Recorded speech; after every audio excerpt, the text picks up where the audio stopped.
The roll has been called and a quorum has not been established. Here is where we are at today. Yesterday, Attorney General Ken Paxton and I took action to domesticate the civil arrest warrants in the state of Illinois, seeking to make them enforceable beyond Texas state lines. I expect suits in other states will be forthcoming. Chairman Guerin of House Administration has also contacted the Sergeant-at-Arms of Illinois House of Representatives requesting their direct assistance in returning absent members. I have been in constant communication with Department of Public Safety, which has been working to track down absent members in an effort to return them to our chamber. These efforts will continue through the weekend. For those that have fled to Illinois or to California, be reminded that the FBI's assistant has reportedly been enlisted, and their powers are not confined to any singular state's boundaries. As far as new administrative policies in our chamber go, Comptroller Kelly Hancock and I have enacted a new policy stating that any member absent for the purpose of breaking quorum will no longer have their paycheck or per diem deposited electronically. While the Constitution forbids us from withholding pay, it does not dictate how we issue the pay. Those checks must now be picked up in person on Capitol grounds, effective immediately. Starting today, to safeguard taxpayer dollars and account for forthcoming liabilities under Rule 5, Section 3 of House Rules, which authorizes fines for members absent without leave, 30% of each quorum-breaking member's monthly operating budget will be reserved and made unavailable for expenditure.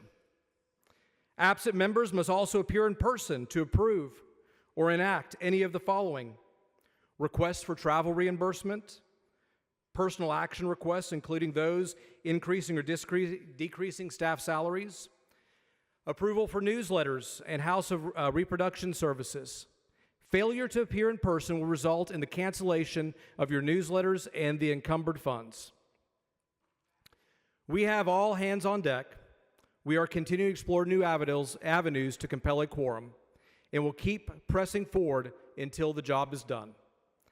Finally, today, Dr. Greg Bonin will file House Bill 3, the House's priority legislation for flood recovery and infrastructure funding, developed after 25 hours of testimony from Texans whose lives were upended by the July 4th floods.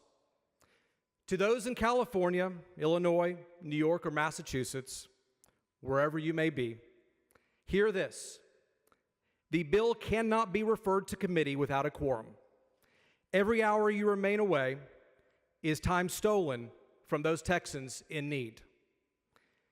Each one of you knows that eventually you will come back, and we will pass the priorities of the special session on the call. But with each passing day, the political cost of your absence is rising, and it will be paid in full. For the members' presence, I expect everyone to be here on Monday at the absolute latest. DPS is in the field to execute these warrants. Should they lead to the civil arrest of our absent colleagues over the weekend, you are on call. You will need to be available to return to Austin with a minimum of 6 hours of notice.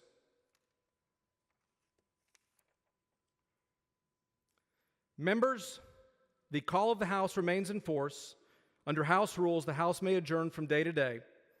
While I will call the House to order in a pro forma session tomorrow at 11 a.m., unless you receive a call to be here tomorrow because of DPS's good work, I will provide written permission to be entered in today's journal for each member registered as present during the session to leave the chamber and return 1 p.m. Monday. Members present today do not need to return until at 1 p.m. Monday. Members present today do not need to return until Friday. Until Monday. Mr. Guerin moves the House stand adjourned until 11 a.m. Saturday.